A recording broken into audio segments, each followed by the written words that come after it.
Good evening. Our Rancho Public Schools Board of Education meeting for Monday, April 22nd, 2024 is now called to order.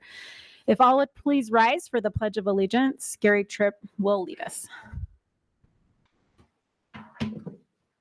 I pledge allegiance to the flag of the United States of America and to the republic for which it stands, one nation, under God, indivisible, with liberty and justice for all.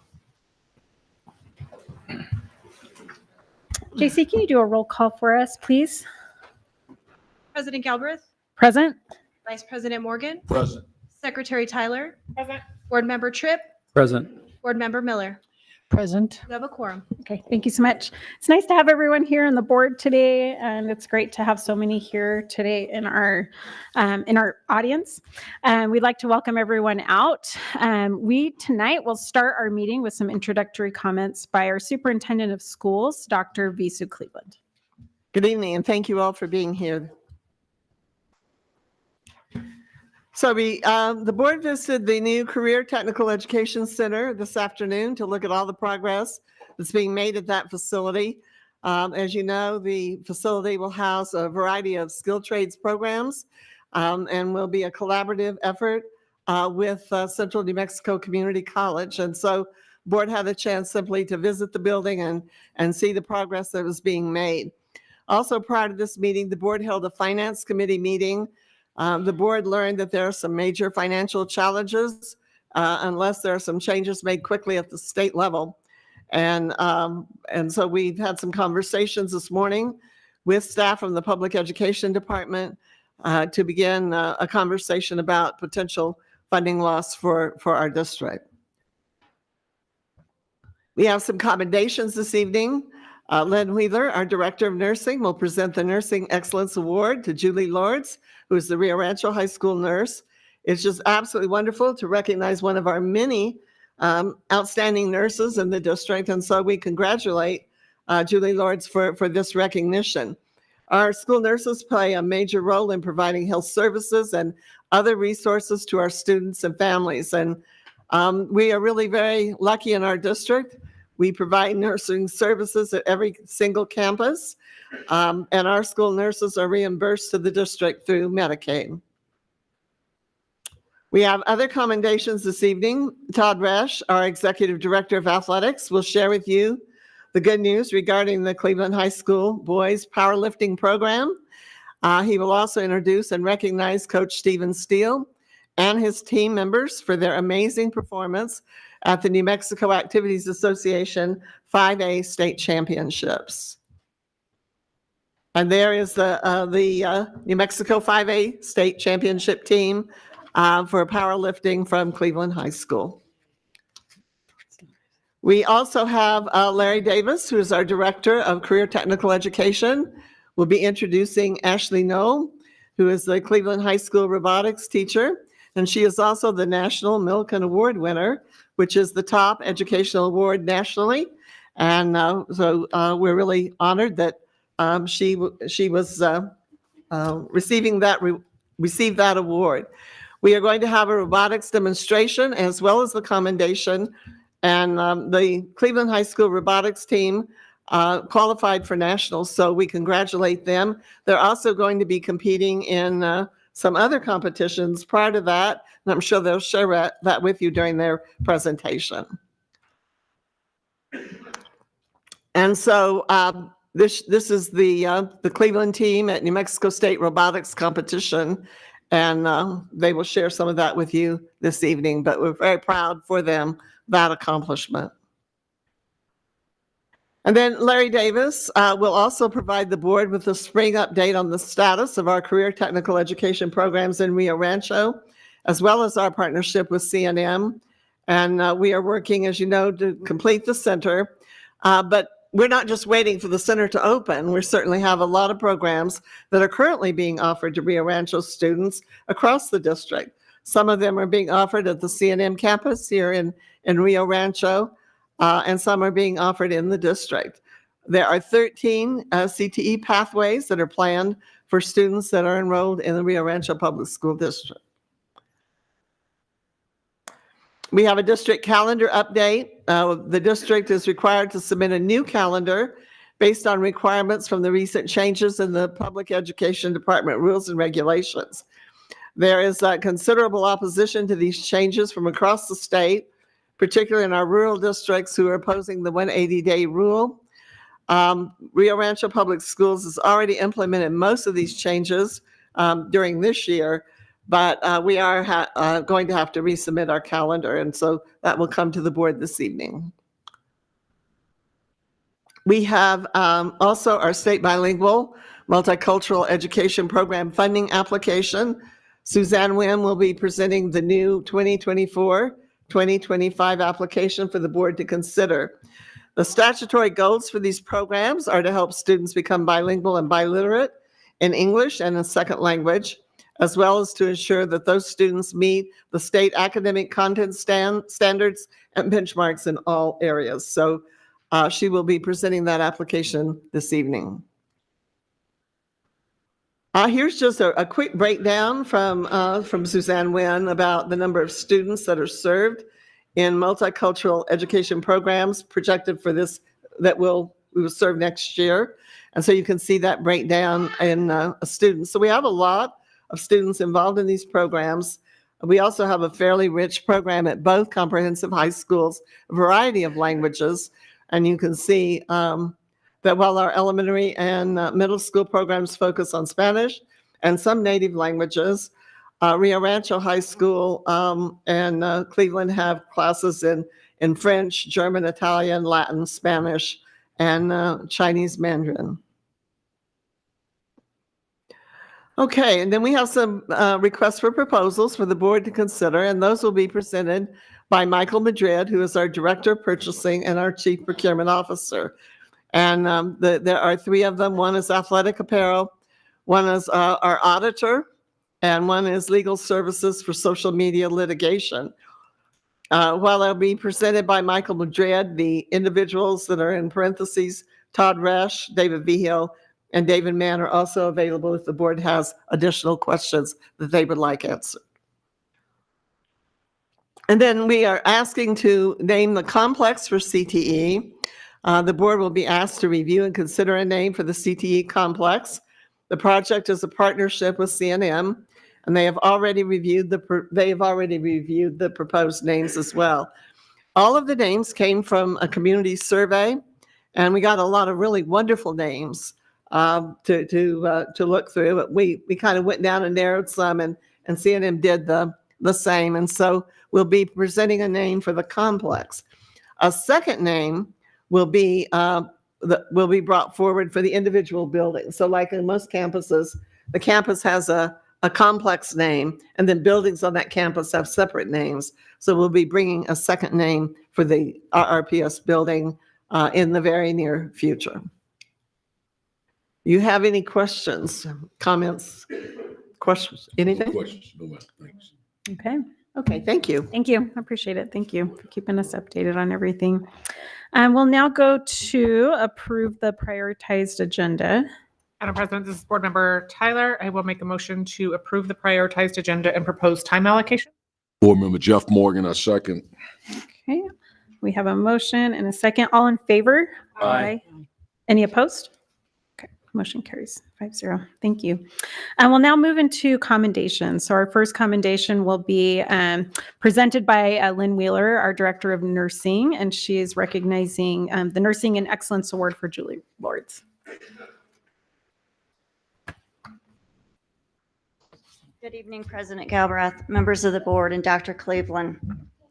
Tonight, we recognize Julie Lords, a nurse at Rio Rancho High School. Julie has been a nurse at Rio Rancho High School for the last 19 years.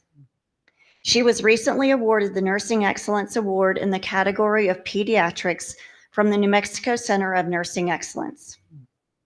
The New Mexico Center of Nursing Excellence hosts the most prestigious nursing awards in the state and honors nurses in 22 different categories.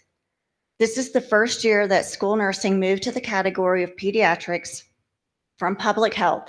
And to be quite honest, I was afraid this would lessen her chance of winning, since most of the categories have nominees from the large healthcare providers throughout the state, such as UNM, Presbyterian, Christus St. Vincent, and others. Julie was the only school nurse nominated, therefore Rio Rancho Public Schools was the only school district represented at the ceremony. Julie was recognized because of her dedication to the health and wellness of the students at Rio Rancho Public Schools. She has been an integral part of the creation of the Mental Health Committee and the Crisis Response Plan at Rio Rancho High School. And she advocates for all students to have a safe learning environment.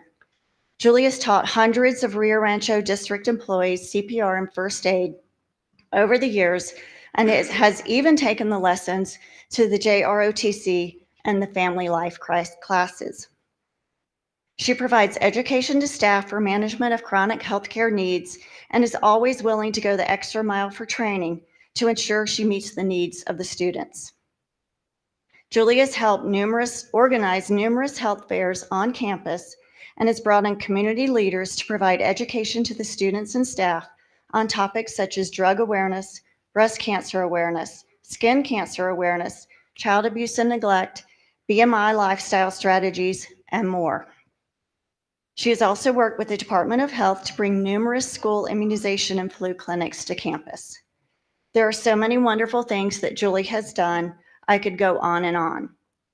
Truly, Julie is very deserving of the Nursing Excellence Award that she received that night, and I am pleased to recognize her tonight in front of all of you. And I think Brian Belot would also like to add what I said. Good evening. I'm Brian Belot, Vice Principal at Rio Rancho High School, and I just wanted to take this opportunity to reiterate what Dr. Cleveland said about just our support for school nursing programming, and in particular, what Julie has done for Rio Rancho High School for these 19 years. I want to let her know that she's going to be greatly missed. She is also retiring this year as well, and we know that as a high school, that's going to be incredibly difficult to fill, but we just have mixed emotions because we wish her so well for all the things that she's done for our school and for our community. So on behalf of our teaching staff and administration, we just want to say thank you, Julie, for everything that you've done at Rio Rancho High School. One more. And I just want to also add accolades to Julie. She's worked and trained 5 different principals. And thank you, Board Member Tripp, for hiring her. Oh my goodness. She trained you well, I'm sure. She trained me well, and she's still working on Brian and me, I'm sure. But thank you, Julie. You're one of those key staff members who you just look to every day. And if they're there, you know the school's going to function, and you know everything's going to run perfectly. And I just really appreciate everything you did while I was at Rio Rancho High School. Yeah, thank you.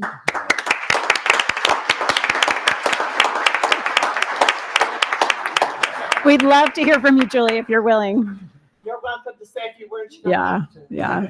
I thank you for your time, and I thank you for all the support that I've gotten over the years and the nomination for the award. It's a pleasure to work at Rio Rancho High School. I've learned a lot, seen a lot, and I will miss it, but it's time to go. Yeah. Julie, what year did you start at Rio Rancho High School? In 2004. In 2004. Oh, so you missed me, but Gary Tripp, would you like to say? I don't know if you want to say anything. Good hire. Yeah, he wasn't there very long. Yeah, yeah, Minimal. little bit. Yeah. We were together for about 7 months. Oh, Yeah. okay. But I just know that the kids, let me say it this way. I always said Rio Rancho High School had over 3,000 students back then.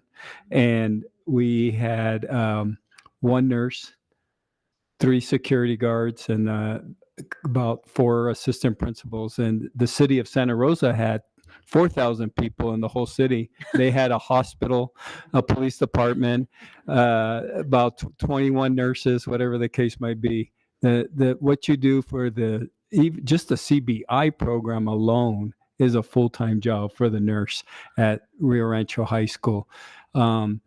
You talk about a community that needs about 5 nurses, I would say, to really run that, and you did it by yourself, and you did it marvelously, and it's for a love of kids, and God bless you and thank you for doing that. And we'll miss you. Thank you so much. Anyone else want I to just add? want to say thank you for your time. Really appreciate your support.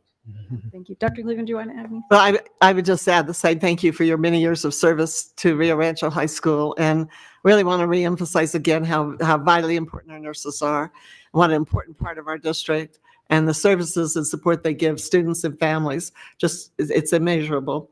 So thank you for all of that time and effort, and we will miss you and wish you weren't going to retire, but certainly understand it. And you have made a tremendous difference in that school over a long period of time. So we thank you. Yeah, thank you. Jessica Tyler, anything? Yeah, just congratulations on the recognition and congratulations on your pending retirement. So thank you for your service. We appreciate it. Thank you. Beth Miller, you? Yes, appreciate so much what you've done over the years. We're proud of you and for you. Someone told me when I retired to refire. So maybe you can refire there or something too. You'll find something fun to do and have a great time. Thank you. That's awesome. Thank you. Thank you so much for being here tonight too. So thank you.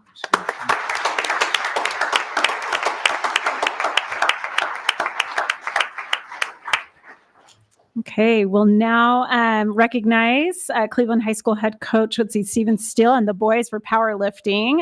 Todd Resch, our executive director of athletics, will present this.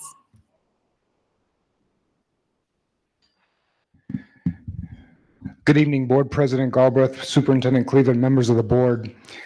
This evening, I would like to recognize the Cleveland High School Boys Powerlifting Program and its head coach, Stephen Steele, along with assistant Wade Lopez, for winning the district's first ever powerlifting state championship on April 13th. This championship marks the 48th state athletics championship for Cleveland High School and the 96th state athletics championship for Rio Rancho Public Schools. Coach Steele has done an amazing job of building this program with 40 young men participating and a very bright future with many years of success on the horizon.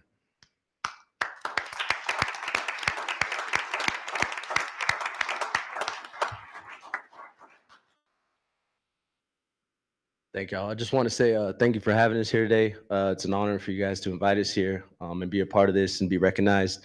As nice it is to hear my name be recognized, I couldn't do it without these young men right here putting in the work day in and day out in the weight room, keeping up with their studies, going to the gym late at night, continuing to put in the work. So I'd like to also recognize our administration at Cleveland. Without Principal Scott Affentranger, Vice Principal Vicky McCarty, the support they give us day in, day out, the tools they provide us with allows us to be successful at Cleveland each year. And I couldn't do it without them. So I'd like to recognize them too. And then our seniors here, we had 9 seniors that made it to state out of 12 that qualified. And you can only qualify 12 per team. So these seniors will be missed. They've set the standard for years to come. As we said, it's our first year as a sport, so I'm proud of these boys. Senior Ben Limfoot, senior Brandon Jimenez, senior Marl Zyrone, senior Gabe Brawley, senior Zach Mose, senior Caden Gibbs, and senior Emmanuel Shepard. And then 2 seniors that couldn't be here, senior Sam Madrid and senior Chucky Tubman. So they'll be missed, but they've set the standard for years to come. So I appreciate y'all having here us and recognizing us. Thank you. Thank you for being here. So I love that we have powerlifting. I have to say, I think it's awesome that we have powerlifting. Is there any boys that want to give any words? You're welcome to take a moment if anyone wants to say anything. The board may have questions. You do not have to feel like you have to say anything, but you also have this really awesome coach. You guys could probably give some words about here just for a moment. Anyone want to? Okay. Do you guys have any questions? I see you're wiggling. You seem like you want to say something. You want to? You just share what it means to you to be state champion. Yeah. And to have participated with this wonderful, wonderful team. I just think it's a blessing, hanging out with these guys and going out there and putting in the hard work every day. I think it's a really good thing to do and bring to the school, and like the winning the state championship. It really means a lot. And I don't know how much to say, but I just love being around these guys. I also want to thank God for helping guide us in the right ways and stuff like that. So yeah, thank you. Thank you. good. Gary Tripp, did you want to say anything? Do you want to add anything? Just congratulations. There's not too many people that win a state championship in the United States of America, and you're a champion. Congratulations. Thank you. Congratulations. And I appreciate the foundation that you guys have set for the young guys that's coming behind. I can't tell you how important it is. So you've set the bar. So now they just have to continue. Again, congratulations to you. Thank you. Jessica Tyler, you want to add anything? Congratulations. Awesome achievement. I'm proud of you guys. Good job.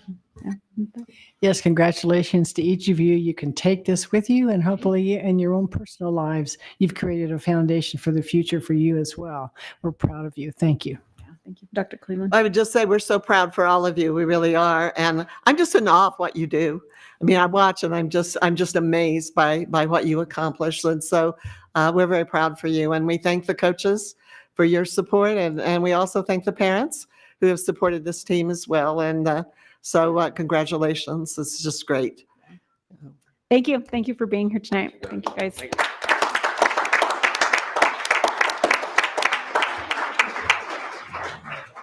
And thanks for speaking when I put you on the spot. You guys are awesome.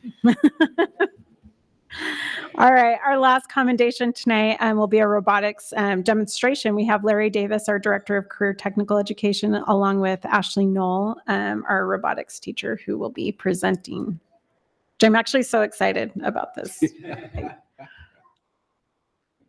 Good evening, Madam President, members of the board, Superintendent Cleveland. Thank you for having us. It's been said, there's a saying, the whistle is loud on a train, but it's not what's pulling the train. What pulls the train is the engine. And true to our strategic plan in this district, we hire the best teachers, and you're going to see that tonight because Ashley Knoll continuously puts her students ahead of herself. If you go to see her, even if it's in her prep period, you better have your running shoes on because she's not sitting still, always preparing for that next experience for her students. So I'd like to introduce her, Miss Ashley Knoll.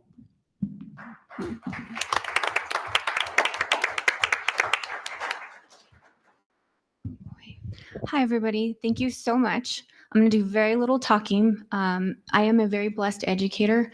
These are two of my teams. They competed this year for the first time ever in what we call VEX Robotics. It is one of the largest competitions. They actually qualified for nationals. We found out after the fact. They're also part of my BattleBot team. And we couldn't go to nationals because I am taking 18 BattleBot teams to New Mexico Tech this Saturday. And they're part of it. And we committed in September. So it was bittersweet. So they've got their robots here. They'll show you what they do. If you guys want to drive, have at it. Ooh. Very, very fun. I've got my freshman team here. This is Kingston Hall and Joel Lyon. And then I've got a mixed team. We have one who couldn't be here, my senior, Chris Chappelle. I've got Jose Rascon, Michael Gonzalez, and Peyton Colts. And they're going to be driving stuff. Feel free to question them. They went before a panel of judges, and they ripped them apart. It was pretty awesome. Ooh. And so I encourage you guys to come into my classroom. We're always doing crazy things, but my job wouldn't be what it is without my students, my heart. So thank you so much for this opportunity. And like my human who came before me, Mr. Stephen Steele, my admin at Cleveland, and Mr. Larry Davis and his team, they're what make my job possible. So I love it. all right. You guys want to show them? I'm going to stand up because I'm so very small. So Or you can drive. Take it up there. I want us to be able to see. Or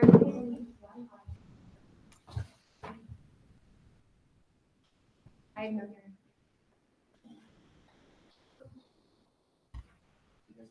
So we have some Puesta kids. Any of our Puesta kids in the robotics program over there? Any of you guys in that program? No? Okay. I know Puesta loves robotics. Okay, go ahead. So here we have our launcher.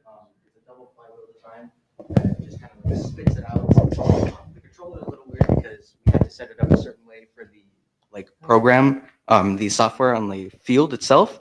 So we're just gonna show a launching demo real quick. Launch that way. Yes.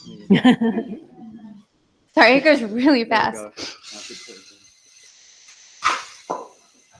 That's So awesome. it's a little bit faster normally, but it's kind of like war torn a little bit, and we haven't had the time to fix it up after the competition. It kind of took a beating. Kids get really serious in that, we found out, but Oh yeah. yeah. They were using liquid nitrogen to cool the motors. at one of the competitions we went to. It gets very, very competitive. So some of the robotics, it's some of the same stuff that the military uses. So they're using real world skills. This one, did you want to explain a little bit, Joel and Kingston, what it does? Well, it's pretty similar design to theirs. You know, it's single flywheel launches the flywheel, launches the tri-balls. If you want to.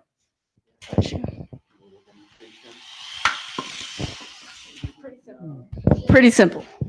Doesn't launch it as far, but much more simple design. Less complex, and we learned a lot too. It's really serious. For final match in the competition, our team we're going against, like 4 people, have been planning weeks ahead to make sure their robots work well together. So a lot of fun going up against them. Went well. We're gonna show you the arm. This arm right here that he's gonna move up. Can you move the arm? Yep. That arm is there's a little pole that is in the arena. These standoffs right here, they hook onto the pole and it'll pull the robot up and it'll elevate itself, and that gives you extra points in the competition. Do you guys want to drive? No, I'm okay. Sure. Come on, it's easy. I can barely drive a car, so yeah, I'm okay. I'll drive. I'm gonna drive. Okay, All right. go ahead. I don't know if I can. I know. I'll run it right. She's young enough that All right, this one.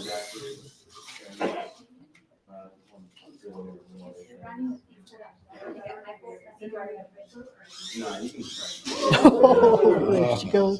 she's on the board. Yeah. Go that way, Amanda. Come on, buddy.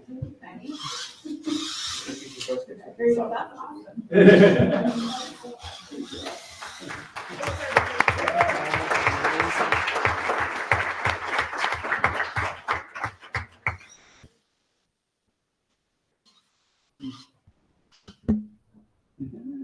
Yeah, So thank you. cool. Thank you. So cool. Board, while they're kind of driving those around, board, do you have any questions for these students? Gary, you have any questions or comments for these? Just for the teacher, that's illegal recruiting. And I think those kids are on that side.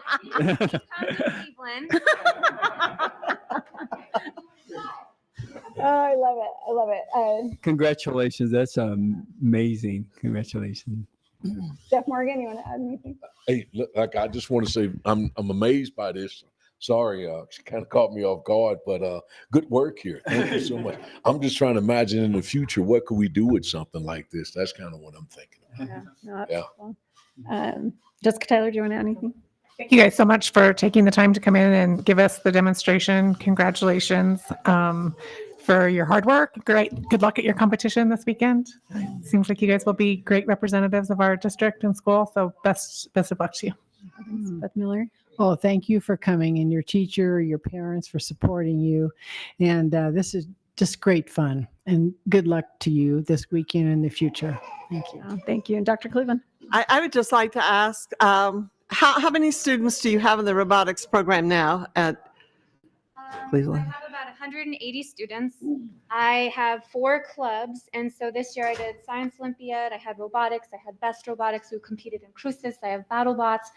I do Governor STEM with Lauren Huey. I've got probably 150 kids in 14 different competitions, and I'm wrapping up my last 3 in the next 2 weeks. So we're all over the place. It's amazing. But other than that, not much. How much? Could you share kind of what some of the competitions are that you're looking forward to? What happens at those competitions? And Still to come. So we had one of my students qualified for ISEF, which is National Science Fair. He'll be traveling to Los Angeles, California. He made an app that predicts smoke plumes, so for wildfires, better than NASA's app right now. Wow. It functions 15,000 times faster. We're kind of racing to get a patent on it. He's a junior. I mean, the sky is the limit. Never, like, these kids, they're amazing. You should see, like, when you tell them, here's some stuff, they come up with just crazy things. I have my 18 teams going to BattleBots. I have teams, 4 teams going to Los Alamos for supercomputing next Monday and Tuesday. And those are all coding-based projects. We have a robotic arm. Its name is Mocha, and it's for people who have Parkinson's. It's to help them regain grip strength or after they've had a stroke. We have, what else are we working on? I'm all over the place. We got the smoke plume project that's going. I have a team that is working on an AI that will teach learners Navajo. They're trying to work with indigenous languages that are endangered. And so right now it says very common phrases, but for, you know, some sophomores and a senior to code something like that, it's amazing. So they're doing some really cool things. Yeah, that is cool. It's not me, it's the kids. Let me just, I sign paperwork and get them there, and it's all them. Amazing. One last question, and then I'll turn it back to Mr. Davis.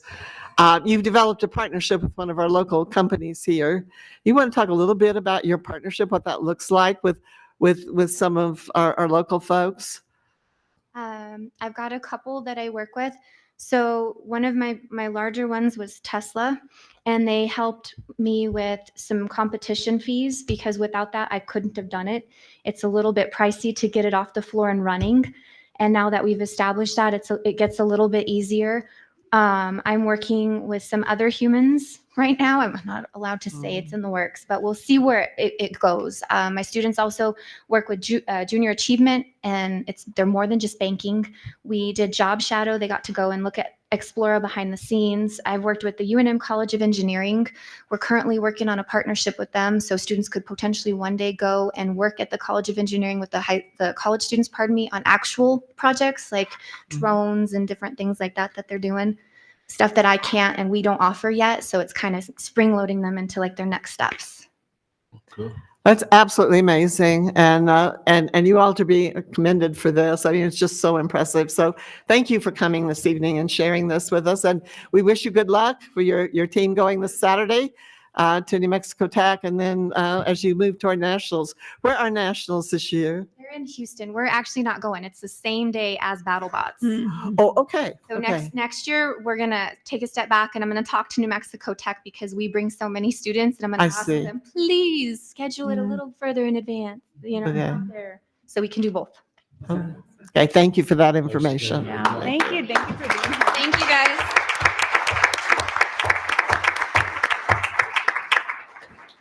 What you did not hear her say is that not only does she stay at the cutting edge technology, she introduced our VEX robotics system to the district a couple of years ago. Since then, CTE has invested over $40,000. You can see it's absolutely worth it with 180 students that she serves every year. But Ms. Knoll gives more than cutting edge knowledge and access to materials. She provides experiences for her students, and I believe that's what they're going to take forward. Thank you very much Thank for you. allowing us to be here. Thank you. Thank you, guys. Thank you.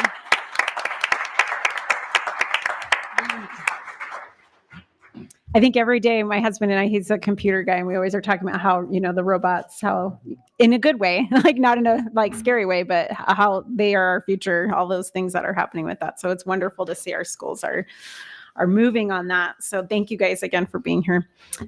So for our next portion, we're going to be doing our public comment. We have a number of public comment that have come in through our online form and also here tonight in the boardroom. So because we have so many that came in the boardroom, so the board allows 30 minutes of in-person public comment.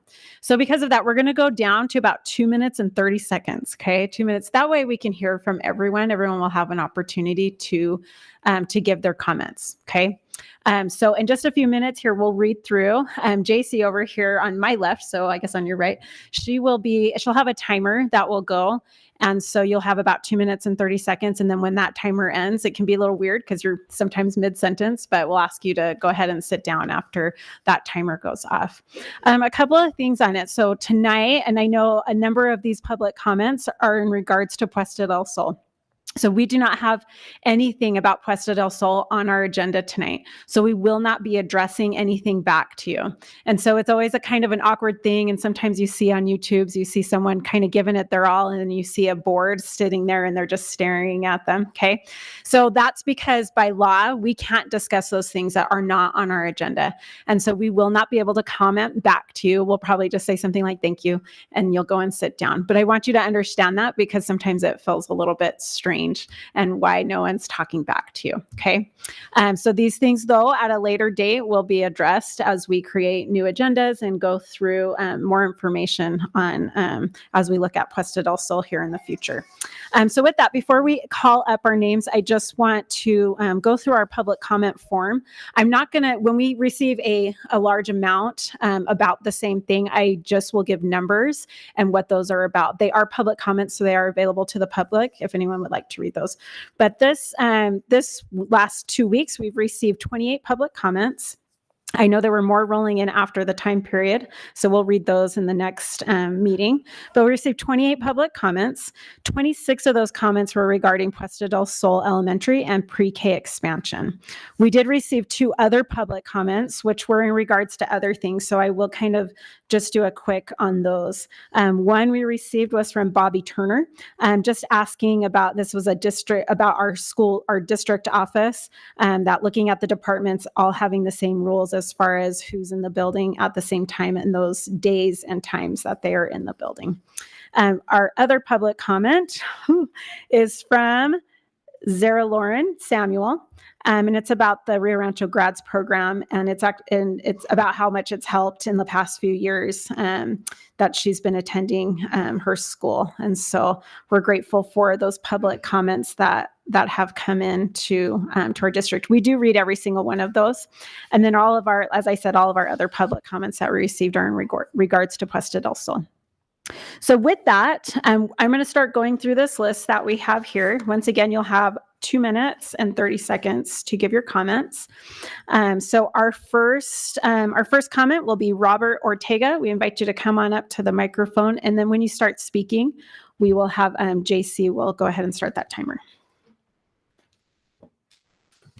Good evening, members of the board, superintendent. I'm here on behalf of Puesta del Sol.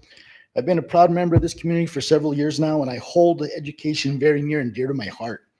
And when I hear that they want to disband an elementary school and make it into an all-day preschool, that's fine and dandy. We do need pre-K, but we have a brand new facility. Why not just add a cafeteria to that current facility and keep our elementary school the way it is?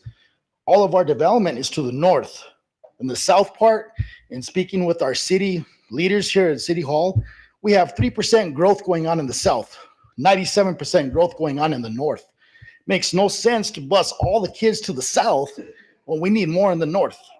That's going to increase your number of bus drivers, number of buses needed. And not only that, they're looking forward to here in the next few years in early child education and mandating seatbelts in all those buses for pre-K.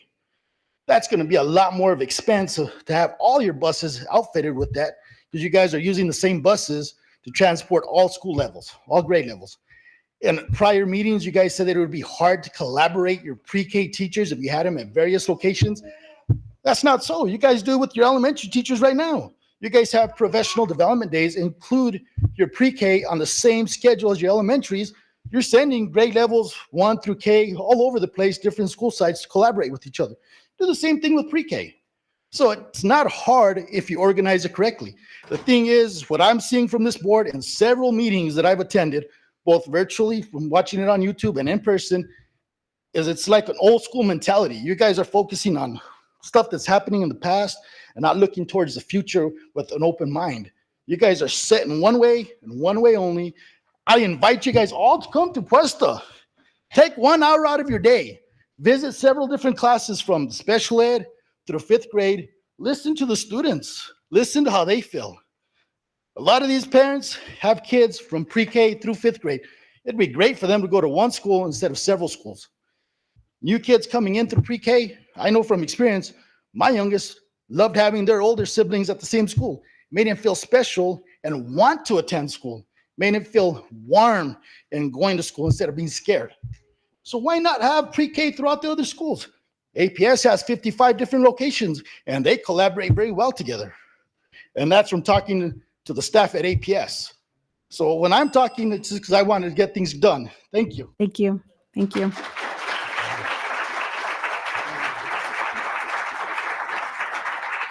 Our next comment is Bobby Ford.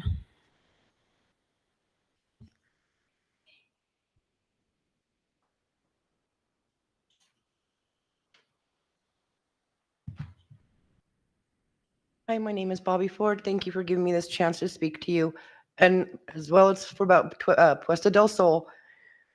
The gentleman before me said a whole bunch that I agree on.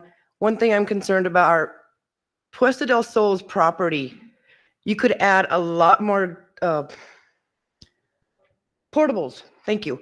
We could add a lot more portables to that property instead of just shutting the whole school down for little babies. We need to you're looking at more buses running. Where are they going to put the kids that are there now? We live right near the school. Are we going to go to Maggie Cordova, who's already overcrowded? Or are they going to go somewhere else, which is going to take it, like you said, more buses, more staff, more confusion in transportation? We just need to have more,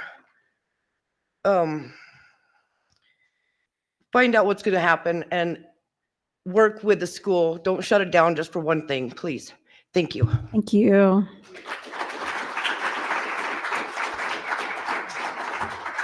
Our next is Adonis From, okay.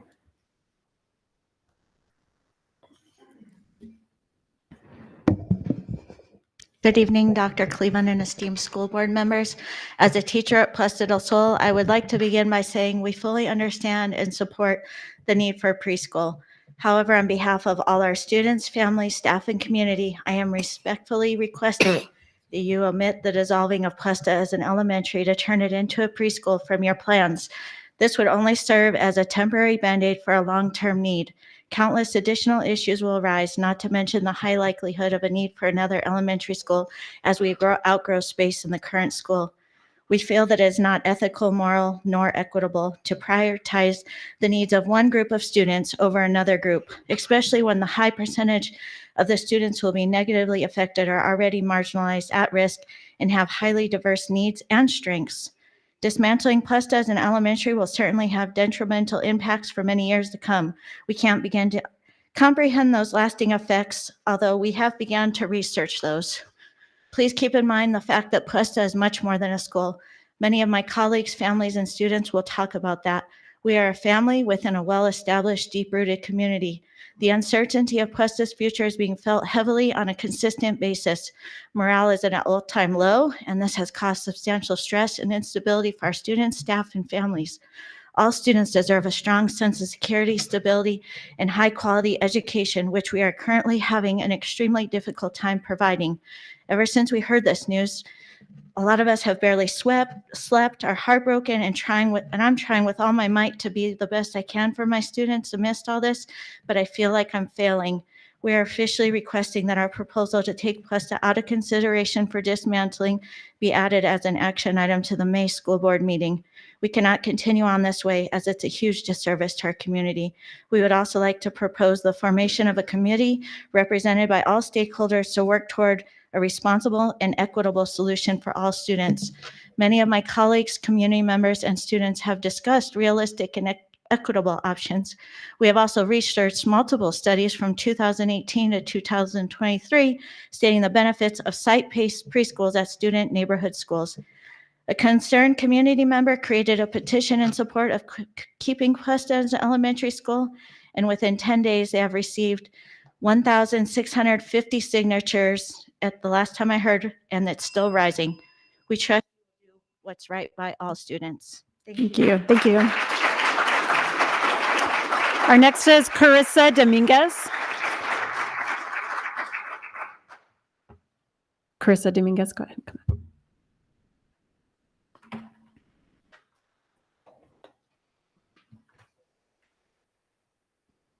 Good evening. Today, I wanted to comment on the plan to transition Puesta del Sol into a pre-K facility. I understand the needs we are facing and the challenges to meet those needs. However, displacing nearly 600 students and 100 staff is not a solution that serves our community best.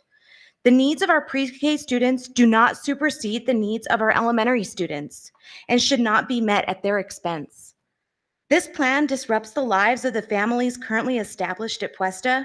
It also burdens the surrounding schools, whose resources will be further stretched to accommodate the displaced students.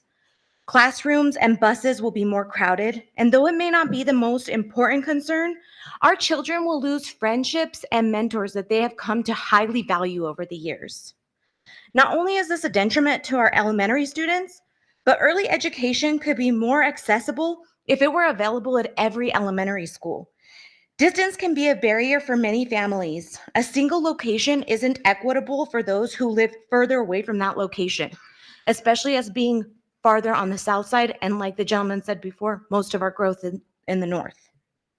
I'm asking you to take this option off the table and re-examine better solutions that serve our community fairly. Thank you. Thank you.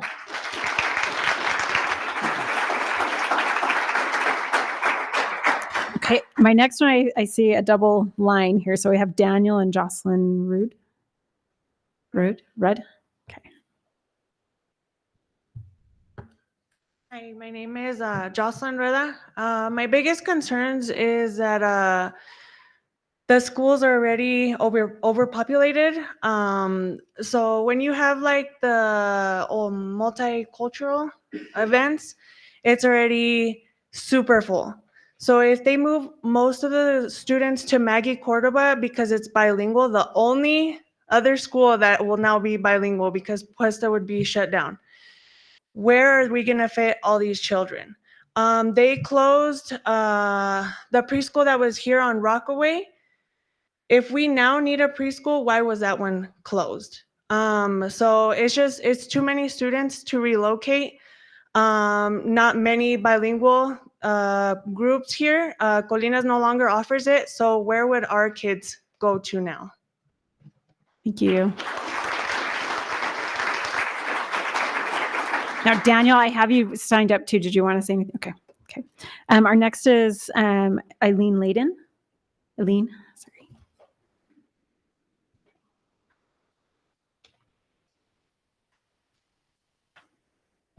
Muy buenas tardes, Dr. Cleveland, esteemed members of the Rio Rancho Public School Board of Education and community members. I would like to begin with a quote from Helen Keller. And it goes like this: alone we can do so little, together we can do so much. So I am here together with my colleagues, together with my administrators, together with our students, and together with our Puesta del Sol elementary school community. Not only are we an elementary school community, but we're a dual language community. We are one of 2 dual language schools within the Rio Rancho Public School District. I'm honored and I'm proud to be part of the well-established dual language program that began here in 2011. We are proud to serve 121 emergent bilingual and multilingual students. That is equivalent to 21% of our entire student population. Our dual language school serves as a beacon of inclusivity and diversity within our community, and we strive really hard to fulfill the goals of the dual language program, which are bilingualism, biliteracy, academic achievement in 2 program languages, and sociocultural competence. We are educating our students to see differences in others, in others, not as obstacles to overcome, but rather taking advantage of and appreciating cultural diversity. So given the goals of dual language, we are perplexed about the idea to change, to transition Puesta del Sol community to become a preschool. We want to make it clear that we are all in agreement that we need preschool, but not at the cost of dismantling Puesta del Sol. And again, somebody mentioned earlier, it would dismantle the lives of our 700 most marginalized community members. This is, in my opinion, and in many others, a social justice issue. And instead of putting one program before another, we ask that everyone embrace, value, honor, and recognize the cultural and linguistic potential that we have at Puesta del Sol. And finally, as you move forward with this decision, keep in mind that we have already seen the increased stress, the decrease in morale, and that's really hard to go to work like that. I want to thank you for your time, and my hope is that together we can ensure our students' potential is ignited rather than extinguished. Let us rise above and continue the hard work that education requires for each of us, remembering the work for the collective good of all students. Together we can continue to invest, provide, and support to ensure all students have an opportunity to thrive and succeed. After all, that is why we are in education. So in closing, I ask that you ponder your why, because I know my why. You need to sit down, ma'am, just because we want to be fair to everyone. Thank you.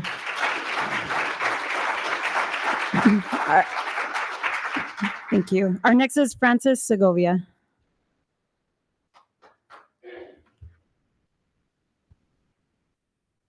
Good evening, President Galbraith, Dr. Cleveland, and members of the board. We all know the importance of preschool, but we believe there is a better solution to going about doing this instead of displacing our students and teachers. The change will affect our students and community for years to come. A neighborhood school is the center of community for many people and the much needed stability for so many children. I would like to focus on some key points of Puesta del Sol's dual language program. It has been in existence since 2011, which I have been an integral part of since 2012. We have been recognized at the Roundhouse and at board meetings on multiple occasions for receiving the Bilingual Multicultural Education Program Award. Parents complete transfer requests to bring their children to Puesta because of our dual language program. We have 121 students enrolled in our program, kindergarten through 5th grade. Upon requesting the dual language program for their children, parents are asked to sign a parent compact in which they commit to keeping their children in the program for the 6 years they are at Puesta. How can we not honor and respect their commitment to our program, especially if they enroll their child at Puesta because of our program? Puesta and Maggie Cordova are the only 2 elementary schools that offer dual language bilingual programs in the district. If you move forward with turning Puesta into a preschool, you will be dismantling our dual language program. In closing, I have a couple of questions. If Puesta becomes a preschool, what is the plan for a dual language program, students and families? It would not be in the best interest of or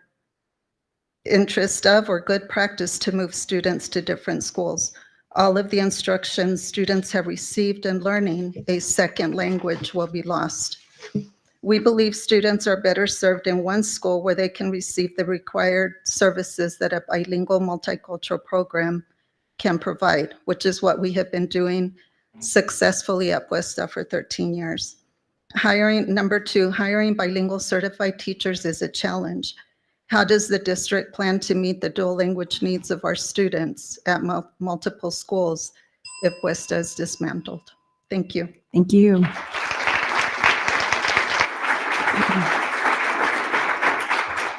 Our next is Ruth Porta.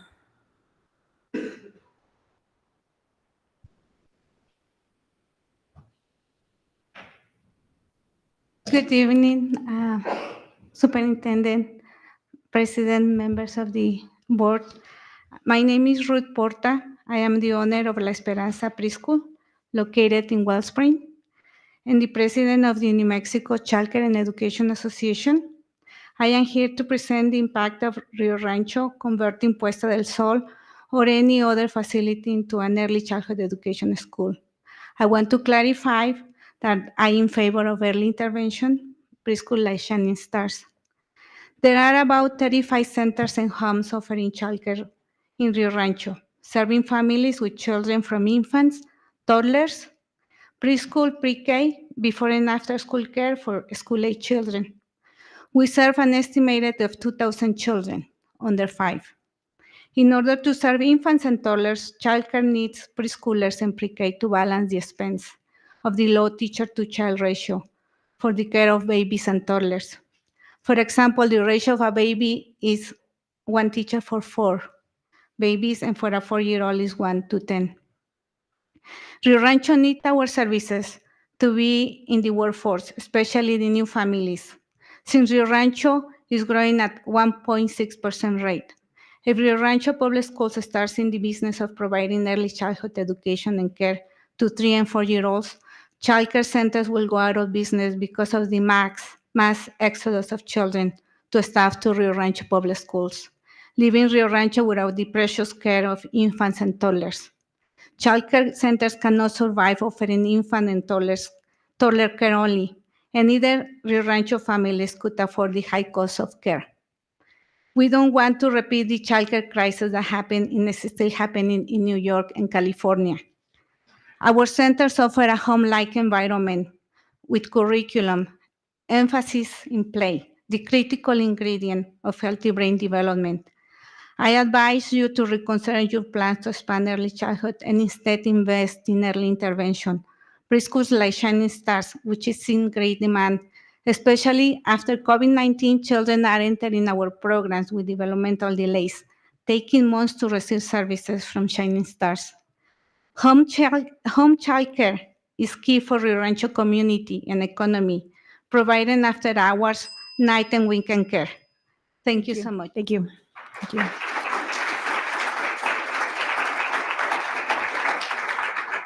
Our next is Andrew Blair.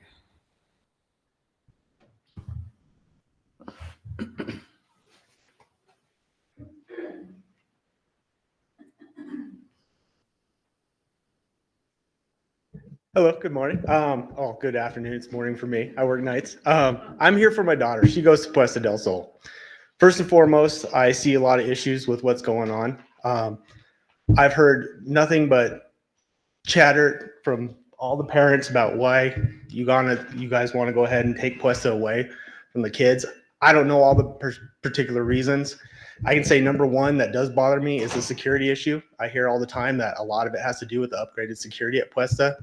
I don't know why you would want to take away all these full-time students from someplace that is so secure to put in part-time students there. Now, don't get me wrong. I mean, the care for all kids is very important. But we have 600 children that are at a school that has been upgraded. And I can say with my wife here that our daughter loves that school. Everyone there has been fantastic to her and the education has been fantastic. I don't want to see her get moved to some place that is already overcrowded. Number two, I can say that it seems like Albuquerque and Santa Fe have both been able to integrate their pre-K systems into already existing schools. That's two examples of something that seems to work and work well in those communities. And yet we want to take away a school and move these 600 children to other schools.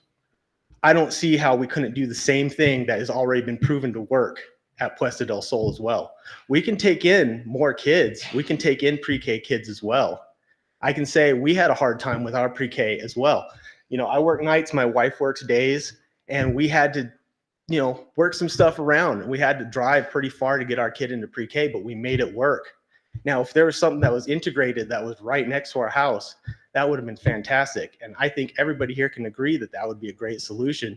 Or, you know, what it was brought up earlier, there was that school right there off Northern and Loma, Colorado that was closed down years ago. Building was sitting there for years, not used at all. It just recently got torn down. Why did it get torn down when this was something that was already on the discussion board? Why couldn't that have been converted and been used as a pre-K? These are issues that we want answers to and we need answers to. And I don't want to see my daughter go and start crying because she's losing her best friends and having to go to another overcrowded school. I'm not from New Mexico. I moved here in high school. And Mr. Tripp, you were at Rio Rancho when I was finishing up high school there. There's solutions to be had. Thank you. Thank you.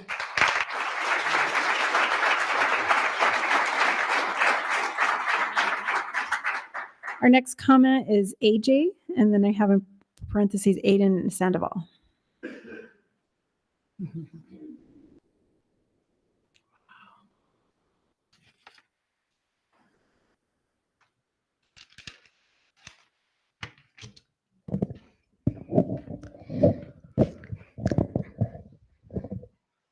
Hi, my name is Avan Sandoval, but you can call me AJ.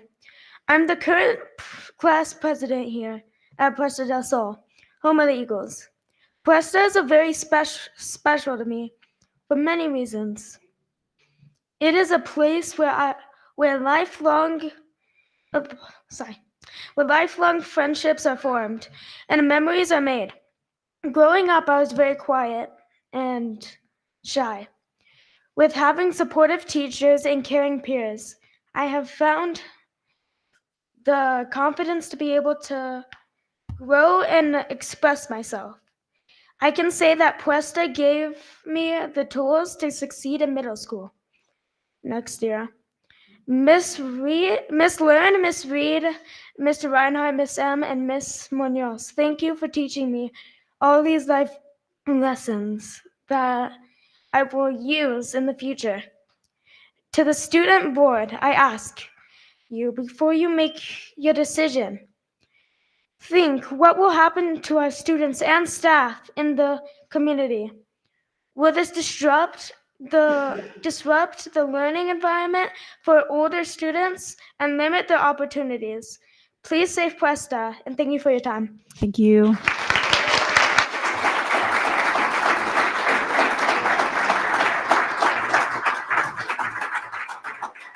Our next is Robin Learn.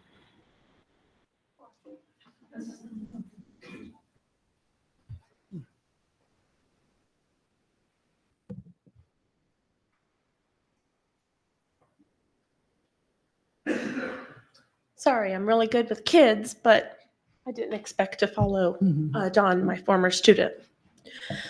Thank you for allowing me to speak, Dr. Cleveland, President Galbraith, and the board. I come to you as a former Rio Rancho graduate with Mr. Tripp. I've worked in the CBI program as an educational assistant. I have been in the AmeriCorps program. I have also student taught, and then I've been a teacher at Puesta del Sol for 9 years. I am coming because 9 of the 13 and a half years that I've worked for the district has been at Puesta. This school was around before Rio Rancho Public Schools. I ask you to listen to some of the questions and think about them. Please consider the low-income families that already struggle to get their kids to school when they miss the bus or when they need to be picked up because they are sick. They already have a hard time trying to get to the school, and I've seen families come walking to get their children that have fevers. Do you know how many families receive food from Miss Romo's backpack program or from the food pantry program? I am very, very impressed with the bilingual program, and I don't want to see that go either. Why can't we return pre-K to each school like we once had? We could partner kindergarten teachers with pre-K, kindergartners with pre-Ks, and we can do collaboration with the kinder and pre-K teachers and continue to build rapport with families and students. I ask you to consider a community first before splitting up a school that existed long before. This community experiences many hardships, both financially and personally. I've had families without running water, without electricity, many multi-generations within one home. Splitting them amongst different schools is going to create a big hardship. I no longer work for Rio Rancho Schools, but it is my home. I am still teaching, but these coworkers, these colleagues, I know that it's hard for them. I know that it's really hard for students. I've had students even reach out to me, and it means a lot to me, especially because I'm coming before you as a former employee, and I love this district, and I may one day come back. Thank you for your time. Thank you.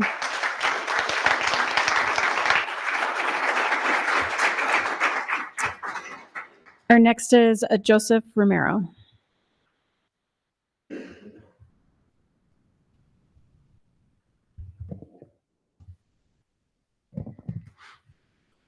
Hello. Why would you change Puesta into a preschool even though all our staff had worked so hard to learn to teach students? And like Ms. Learn said, why can't we just keep Puesta with kindergarten and combine them and learn together so we can have more students and we don't have to spend money to build more preschools? Even though that if we do change it to a preschool, that what are we going to do? Are we going to homeschool our kids? Are we going to change them to MLK? Are we not going to learn? Are we not going to teach them at all? So why would you turn schools into a preschool even though you can build more preschools around? Thank you. Thank you.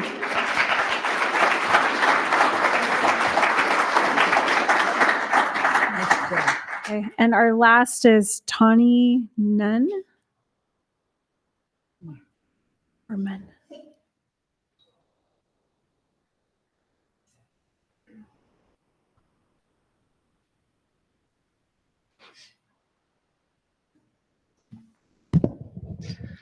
Hi, I am a mother of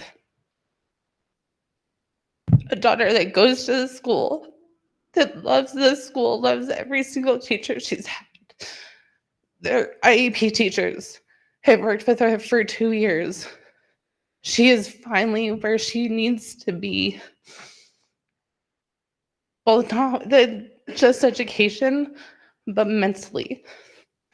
You are going to misplace all of these teachers and all of these kids who we've built a community. We are all there for each other. Those teachers are there for us.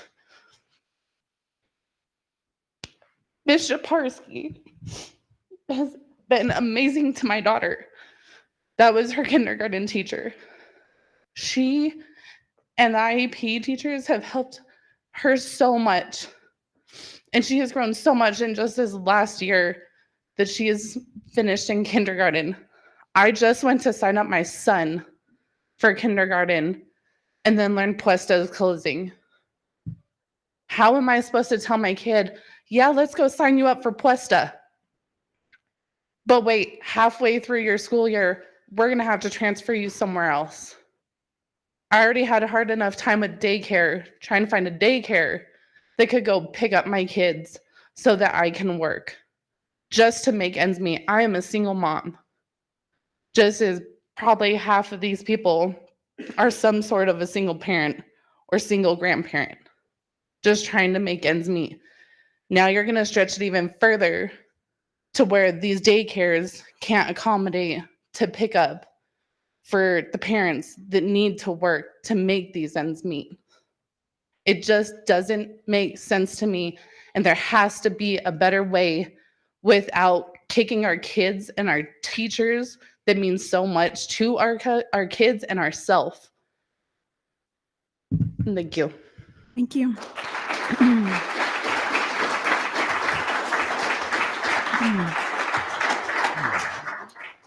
We want to thank everyone for coming in tonight. It's brave. It's brave for adults and it's brave for our young students who come in and get up and speak in front of everyone. And so we really are grateful. And this will be, hopefully, we will have this as a future agenda item, obviously. And so we will be talking about it and hopefully we can clear up some misinformation and such that is out there. But I want to once again thank you all. We are going to do, everyone's welcome to stay in. I'm going to go ahead and do a 3-minute recess, just so if you would like to, you can go ahead and leave, but you are welcome to stay in for the rest of the board meeting just because it gets a little disheveled. So I just want to say thank you, and we're going to go ahead and start a 3-minute recess right now. Thank you. Put that on a timer, JC.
It did.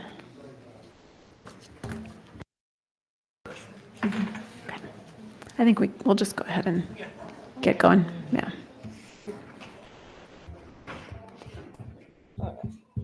I'm ready. Are we ready to just start? Good. Okay. All right. And we're going to go back to order. So thank you, everyone. It's a quiet boardroom now, but it's good. It's good to be able to see everyone. Okay. So we'll start back on reports. So our first report is on our CTE pathways. Larry Davis, our Director of Career Technical Education, will present. Thank you. And once again, good evening, Madam President, Dr. Cleveland, members of the board. It is my honor to present CTE this evening. Earlier this evening, we all had a chance to go look at the status of the facility. And I'm very pleased to tell you what's going on past that in the rest of the district. It's pretty exciting. So I'll ask you to fasten your CTE seatbelt right now because we're rolling. Okay, so the challenge that I give my staff every day throughout the year is that we have to look through the lenses of sustainability, equitable, innovative, and engaging. Before we talk to teachers in the schools, I want to make sure that we're looking through these lenses because we know how CTE is funded and we know that whatever we spend money on, we have to be able to sustain to give those experiences to our students. I'm not going to go through the strategic plan, but this is also something that we point of reference as often as possible because as a department within the district, we want to make sure that we are familiarizing ourselves with the district goals. And clearly we have staff excellence. We had the honor of having Ashley Knoll with us earlier today. Profile of a graduate, I won't go through that document either, but my staff and I often say we need to understand, teachers need to understand what students need to know and be able to do when they complete a CTE pathway to be marketable for post-secondary education or to enter the job world. Okay, just as a reminder, we have 18 different CTE pathways. 2 of those are the CIS and welding pathways that are the certificate pathways that Dr. Johnson is doing a fantastic job with in managing. But we have 16 other pathways across the district. As a reminder, we have over 6,000 students step foot into a CTE classroom through the course of a year, and we have over 40 CTE teachers district-wide. This year, our funding did increase. We have variable funding sources. Our total funding was $2.1 million. Those funding sources include the district's operational budget, near peer innovation zone. My team and I was able to apply and receive $800,000 this year for the innovation zone, of which we distributed only to our high schools, but all of the high schools. Perkins and Next Gen all and junior appropriations all account for that $2,166,000. Again, we serve the 4 high schools. We serve all of the middle schools. And this year, in a change of events, we are also serving the elementary schools. And I think you're going to be very pleased when you hear about the manner in which we're serving them. At the end of the year, or even midway through the year, I challenge myself to provide every high school principal that we serve a CTE support card. And this one you're seeing is the Independence High School support card, which year-to-date funding for Independence High School is $112,000. At the highlights at the bottom, you'll see that we were able to buy them an anatomage table, along with 2 anatomage tables at the comprehensive high school, and various other things. But I will give you a sneak peek at that bottom there. Starting in 24-25, Independence High School will have a food service trailer. Okay, this year we also put into effect our shared leadership, and what that is through Innovation Zone funding, we were able to identify instructional leaders in CTE at both comprehensive high schools. We were able to put them on par with every other instructional leader and program at that school and pay them a stipend for doing such. They were to organize their teachers. Every comprehensive high school has approximately 14 or 15 teachers, so they were able to have an organized PLC, and we were able to designate one person through the help and partnership of our high school principals that person could organize the meetings. It provides program fidelity so that we get consistent information and opportunities going out. My team and myself, we meet with the CTE instructional leaders every other week so we can disseminate information that way, and that provides a whole different level of district-wide consistency for should a student move across the district and attend another high school, they would be hopefully experiencing the same curriculum taught in the same experience. Innovation was the key word this year. We wanted to be as innovating as possible. On the screen here, you have a picture of our Project Lead the Way engineering class at Rio Rancho High School. This year, we were able to work with the teacher and our industry partners to provide new furniture that promotes collaboration. We were also able to purchase them new computers that are able to run industry-specific software and engineering. And lastly, we were able to purchase them through our operational budget, a brand new CNC machine so that they could make 3D objects out of wood in their classroom. As you may know, we also were able to purchase an anatomage table for both comprehensive high schools, but I'm very pleased to tell you that we were also able to purchase a smaller anatomage table for Independence High School. Again, I'm going to call your attention to the lenses that we look through, the lens of sustainability. These tables are extremely expensive, but our students deserve the cutting edge technology. But when we look through these lenses, we're not only looking to support one program, we're looking to support multiple programs. Therefore, it increases our return of investment. So these tables support FFA because they have animal anatomy. They support forensic science, and the forensics teacher is able to do forensic studies. Project Lead the Way Biomedical, science anatomy, and of course, sports medicine at both comprehensive high schools. Coming soon, this is exciting because when I reached out to the principal, Jessica, over at Independence High School, and I said, what would you say about a culinary arts program? And she said, we really don't have a kitchen. I said, what if I were to pull one up in my truck? And she was beside herself because we were able to use innovation money to spend $60,000 to buy a 24-foot trailer. She doesn't have a culinary arts teacher, but she does have a business teacher. So as a department, we help them create a business pathway, which includes entrepreneurship, business, and for the first time, students at Independence High School will graduate with food safe handling certificates at the end of next year. We're really excited about this opportunity for our students. We were also able to purchase Career Trees. Career Trees was an incredible opportunity for teachers to go into the software and divide what they're teaching into different pathways, sub-pathways, if you will. And what I mean by that is that students sometimes are unaware of the types of jobs that are out there. So this required teachers to go through and really study it and look at those entry-level pathways, to look at the next level of technical careers and then those professional careers. Teachers populated the boards, and we did this district-wide. And then students were called up and asked, where do you see yourself? So it involves career exploration. It involves setting a goal. And these posters are actually a lot bigger than I thought they would be when we ordered them. But it's a great visual for the teachers. And every time we walk into a classroom, we're hearing wonderful things from the teachers about them. We were also able to purchase 2 brand new Ford Expeditions with the innovation money. Again, sustainability. A Ford Expedition has a long shelf life. Why did we purchase that? Because we can take our students to job shadowing opportunities. We can provide CTE pathway awareness, and we can use these for our teachers like Ashley Knoll and some of the other teachers to take their kids to competitions throughout the district. Ladies and gentlemen, I'm very proud of this because this doesn't see anything but students. So regardless of socioeconomic status, regardless of their family's ability to own a car, students can go with their teachers in these owned vehicles by the district and compete or be exposed to opportunities that they may not otherwise have the opportunity to see. We used the vehicles to take students to the Carpenters Union. We took a small group of students from both comprehensive high schools to the Carpenters Union so they could visit with the local carpenters there. We also took them to the International Brotherhood of Electrical Workers, where they were given tour of the apprenticeship programs so that they could see these opportunities well. We do this in conjunction working with school counselors, and unfortunately we can only take 14 students at a time, but we get out the word and we do repeated trips. So this is another great example of what these expeditions are exposing our students to.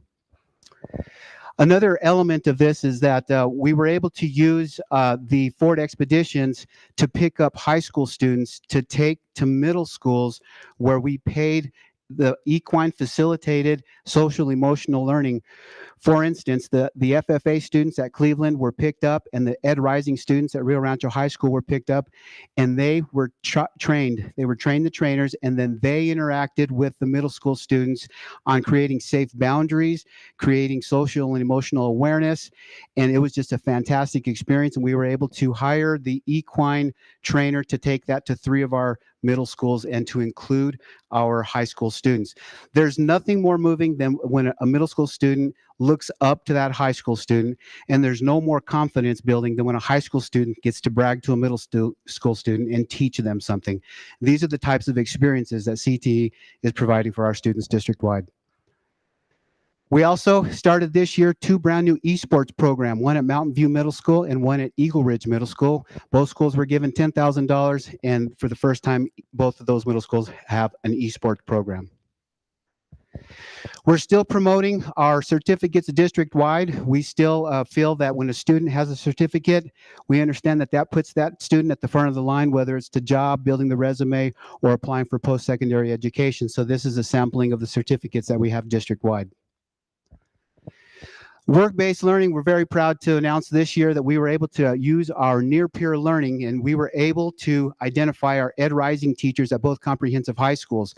Through them, we made an advertisement to hire 20 tutors, 20 high school students, paying them as employees of the district, and then assigning them to elementary schools to mentor and tutor elementary students one-on-one.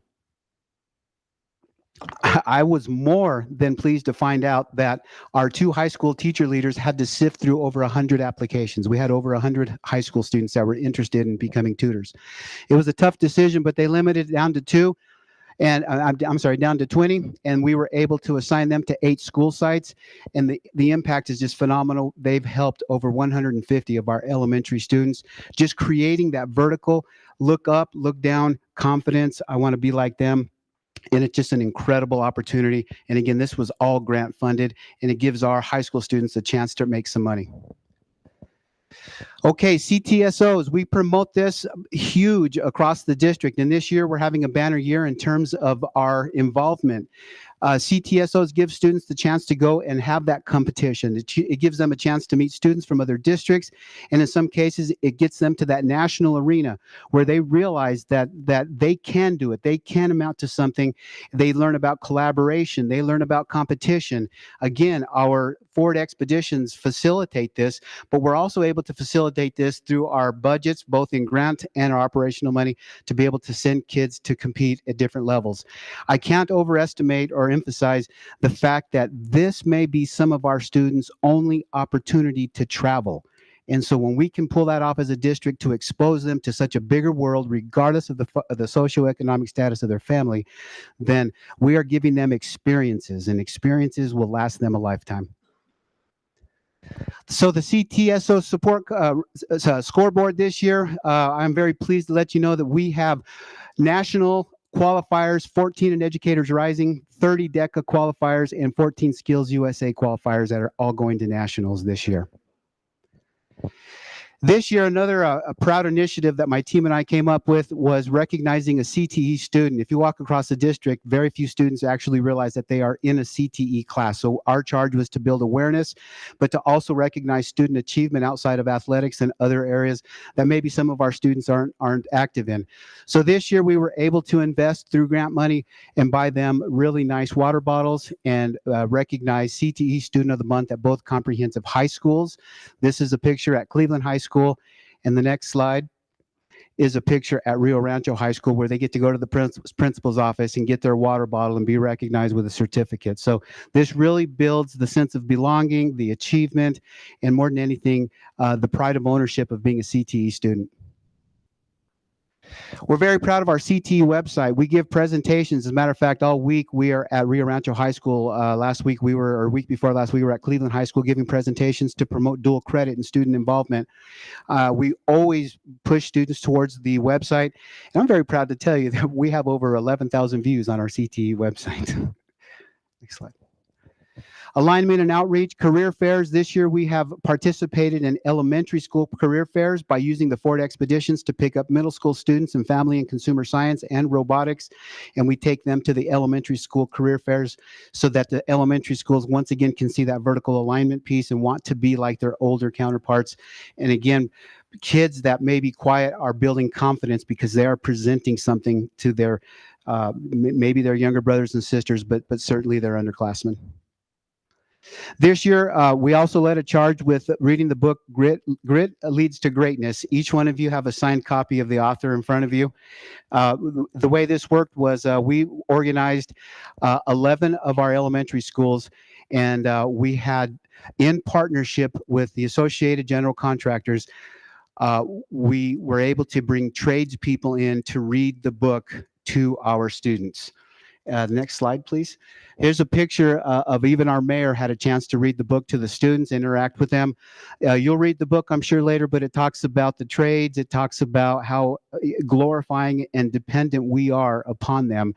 The goal here is to build awareness, and then my team and I would follow up with an explanation that says it gets better because when you get older, we have these programs. And so we're also trying to have them look ahead to stay right here in Rio Rancho because we are the district of opportunities. We also brought together our CTE leaders in terms of the teaching staff at the high schools and middle schools to go through the textbook materials adoption. As you know, choice was made, and so we will have a consistent curriculum across the district. We were able to participate with Dr. Burton in healthcare engagement, where we were able to take students on 10 different trips after schools. After school got out, and you can see there that they even got to see the helicopter, just exposing students to careers in healthcare. And I got to give a shout out to Ms. Kennenan because she did a masterful job at organizing this and working with Dr. Burton. We've had some really high honors this year. I'm very pleased to tell you that my team and the level of innovation that we've demonstrated has earned us an invitation to present at the state leadership conference, where we were asked to present to other districts in the state on how we were using our innovation zone money and how we were being innovative throughout the district. So you'll recognize the slide and us speaking at this event. And then next slide, please.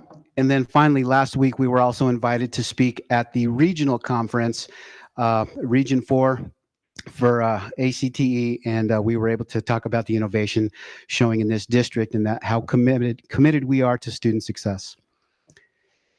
And there is no really better way to return back to our the fantastic teachers that we have. This is a picture of Ashley Knoll. I'd be remiss if I didn't recognize that the Milken recipient is a CTE teacher in this district, and that is quite an honor for us. Again, I want to bring us back to the lenses that I challenge my staff to keep in mind when we're making decisions and we're spending money for the students of this district: sustainability, equitable, innovating, and engaging for all of our students. And I could not do a single thing that was up there without this fantastic staff. So if you could please help me just recognize them. Stand up, Amanda and Shelley, because they truly are the engine that's pulling this train. I thank you very much for the opportunity to be the CTE director, and I stand for questions. Thank you. That was well done, Larry. That was well done. Very good. Very good. Dr. Seems like maybe he's done that presentation a time or two. I know. He was thorough and fast. Dr. Levin, do you want to add anything before we go into? Well, it's just, I think it's so important that we realize what's being done even before the building opens. You know, a lot of folks have the impression that we're just waiting until the building opens before we do anything, and nothing could be further from the truth. And so a lot of wonderful opportunities for students. Will be thrilled when the building opens and add to that. But there's just a lot of good things that are happening for students in career technical. I just saw the latest statistics come out for the state of New Mexico, which I think is probably reflective of other states. But 97% of students in CTE programs graduate from high school. That's awesome. Pretty amazing. And so we're hoping it'll give us a bump up. We have good graduation scores, but we hope it'll give us a bump over that 90%, which we're working for. But thank you, very informative, and just so many good things happening for students across the district. So we appreciate your leadership, your team, and we're excited to see where this is going to go in the years ahead. But thank you very much for your presentation. Awesome. Thanks. Gary Tripp, you have questions, comments? Just thank you. Appreciate it. Good. Yeah. Just want to say thanks for all your hard work. Greatly appreciate that. Yeah. Thank you. I wish we had done the report before everybody left, because I wish know. everybody could have heard this. I know. I just didn't want it to wrestle, but I agree. It would have been really good for everyone to hear. Beth Miller, you want to add? Oh, just thanks so much. That it's impressive today to see what's being built, but it's very impressive to see what you're doing now. Thank you. Yeah. Thank you. And Jessica Taylor. Congratulations. Keep up the great work. It's great to hear all the great things you guys are doing. Yeah. Thank you. Really, really well done. So thanks for all that you're doing, and you and your team are doing an exceptional job. So thank you. Thank you very much. All right. All right, next we'll go to approve the consent agenda. Gary Tripp, make a motion that we approve the consent agenda. Board Member Jeff Morgan, I second. Okay. We have a motion by Gary Tripp and a second by Jeff Morgan. All in favor? Aye. Any opposed? Okay, motion carries 5-0. All right, we'll now move into our business portion. We'll start with considering the approval of the 24-25 school year board calendar. If Claudia wants to go ahead and get that put up. Maybe. It's okay. I think hopefully everyone's had a chance to see it while she's looking to pull it up just so it's there. The only thing that's really different is that November meeting schedule. Veterans Day falls in there, and we were going to end up having a meeting on Veterans Day. And we just thought, with some help from different people in the district staff too, that it might be good to move those. So those meetings are a little bit off, just so that we could make sure that we're sensitive to that day. But are there any questions on it, on our calendar for this next year that's coming up? It also has on there, I appreciate, the next page has the meetings that are going to be coming up, so you can start planning for some of those things, the meetings that will come up with NMSBA. I really appreciate those are on there because those are the ones that always take some time. So with that, any questions? Dr. Clune, do you want to add anything on the board calendar? Okay, we can go for a motion if anyone. Board Member Tyler, I'd like to make a motion to approve the 2024-2025 school year school board calendar. Board Member Gary Tripp, I'll second. We have a motion by Jessica Tyler and a second by Gary Tripp. And then JC, you want to take a roll call vote for us? Vice President Morgan? Yes. Secretary Tyler? Yes. Board Member Tripp? Yes. Board Member Miller? Yes. President Galbraith? Yes. Motion carries 5-0. Awesome. Thank you. Okay, our next item of business is to consider the approval of the 2024-2025 NMPED State Bilingual Multicultural Education Program funding application. Suzanne Nguyen, our Executive Director of Federal Bilingual and Native American Programs, will present. Thank you. Good evening, Madam President Galbraith, members of the board, Dr. Cleveland.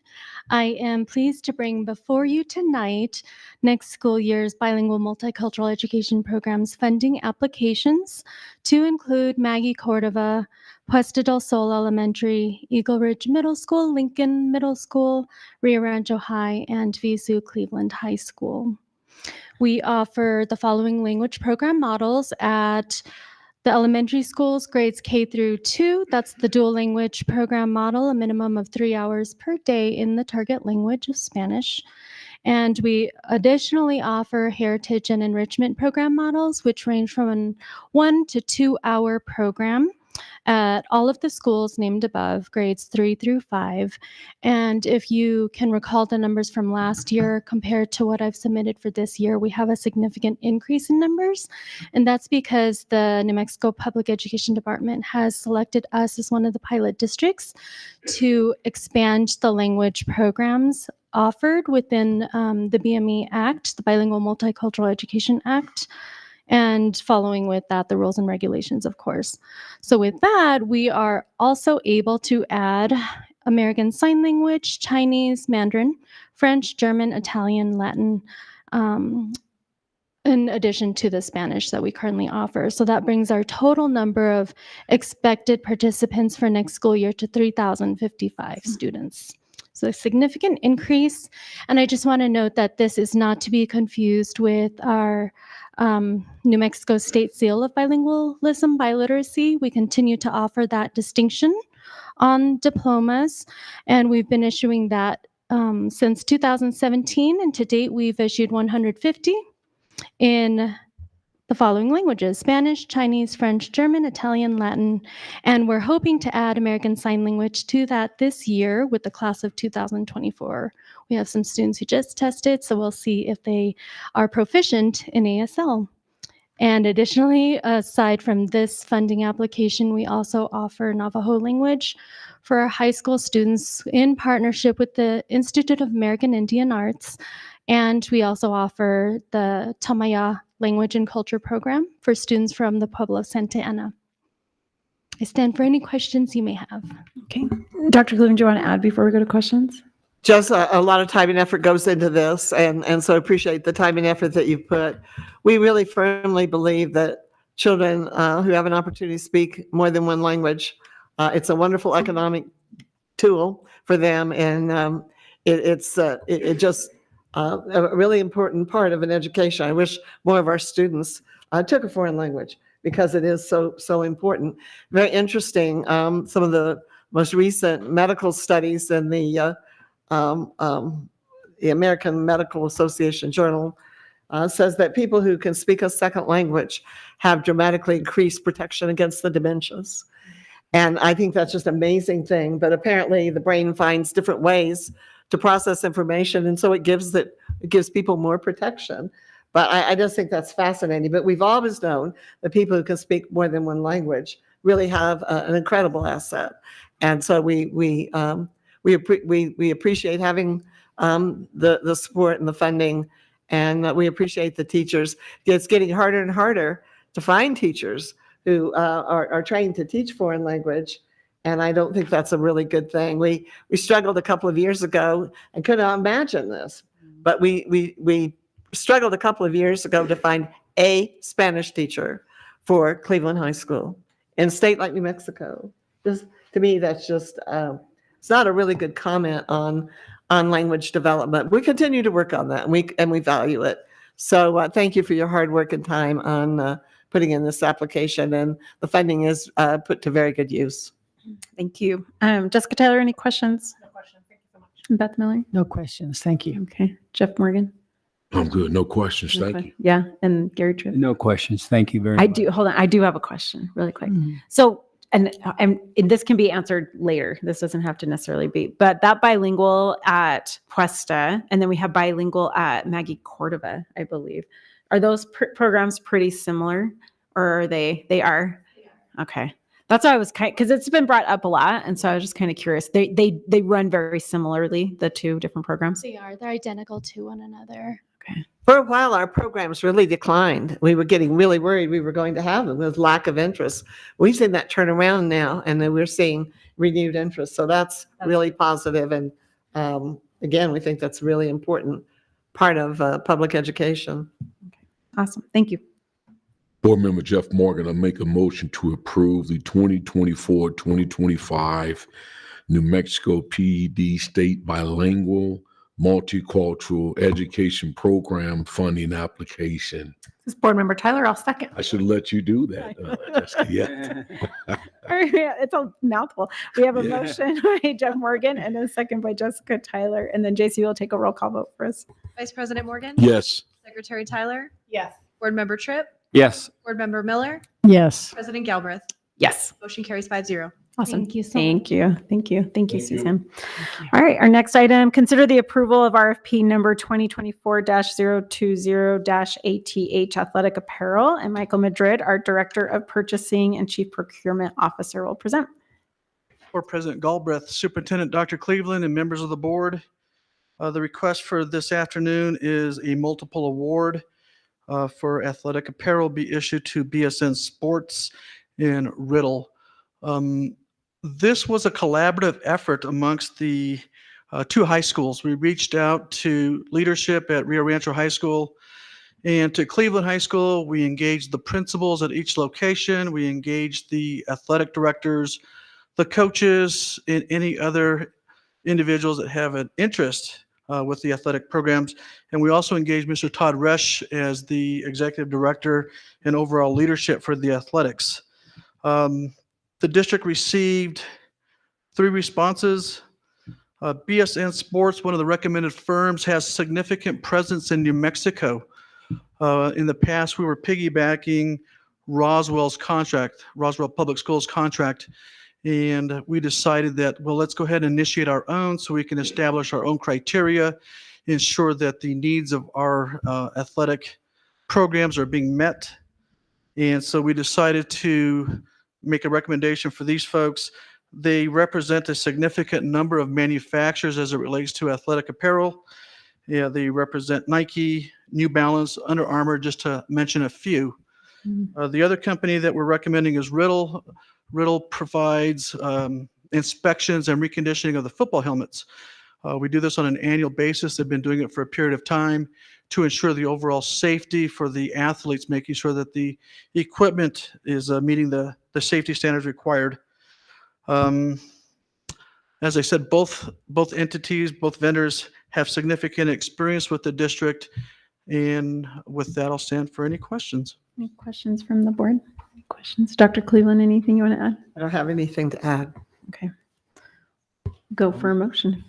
You want me to? You're laughing. You're saying Yeah. for once, right? No, no. Board member. They're laughing over the motion. He's like, Madam President, this is board Make a member. Motion to approve the RFP number 2024-020-athletic, ATH athletic apparel. you have to add who? Do you have to add the to BSN Sports LLC, to Rydell, and to Vet Friends LLC? Is that correct? There's Board just member the Jeff two. Morgan, I second. No, wait. We have to, That's incorrect. Sports and Riddle. Yeah. ESN Sports and Real, do you want to? Just to all amend that motion with the removal of Vet Friends Oh, okay. LLC. I'm sorry, just reading up. That's good. Do we have a second on Jessica's? You want to re-give a second? We have a motion. Second. I'm not sure. What was the adjustment again? I'm sorry. So we had, there's only two. There's only two. He just named Okay, out three okay, of them. all right. So Gary, was that a Jeff Morgan, second? I got it. I second. Thank you. Okay. All right. I'm trying to make sure. All right. We ready? We have a motion now by Jessica Tyler. Okay. That's our full, and then a second by Jeff Morgan. Okay. All right. Thank you. And can we go to a roll call vote on that? Vice President Morgan? Yes. Secretary Tyler? Yes. Board Member Tripp? Yes. Board Member Miller? Yes. President Galbraith? Yes. Motion carries 5-0. Thank you. Okay. I knew that one was going to be a little rough. I will say with BSN, it's nice that we use those because you can use kind of like they have cheaper options, less expensive options, and then you can use the Nike options. And so students can use both of those. So I think it's great. They equip you from foot to head. Yeah. And so they've been great. Our next, and Michael Madrid is just going to be with us for the next couple. So we'll do consider the approval for RFP number 2024-019 FIN external auditor. Go ahead, Michael Madrid. For President Galbraith, Superintendent Dr. Cleveland, members of the board, the request this afternoon is to award the referenced RFP to Beasley, Mitchell and Company. What I'd like to start out with is part of the vetting process that we use for the external auditor is we have to follow, the compliance requirements of the Office of the State Auditor. So roughly mid-March, the state auditor receives applications, and then around that time period, they issue a listing of independent public accountants. So anybody that's interested in doing audit services within the state of New Mexico has to submit the application to the Office of the State Auditor, and then they are, if they're successful, they're added to the IPA listing, the independent public accountants. And only these firms can be contracted by any entity. So that provides some reassurance that there's been a double vetting of the experience and the qualifications of the external auditors that are being recommended. In this case, we received one response from Beasley, Mitchell and Company. Our evaluation team conducted a review of their proposal.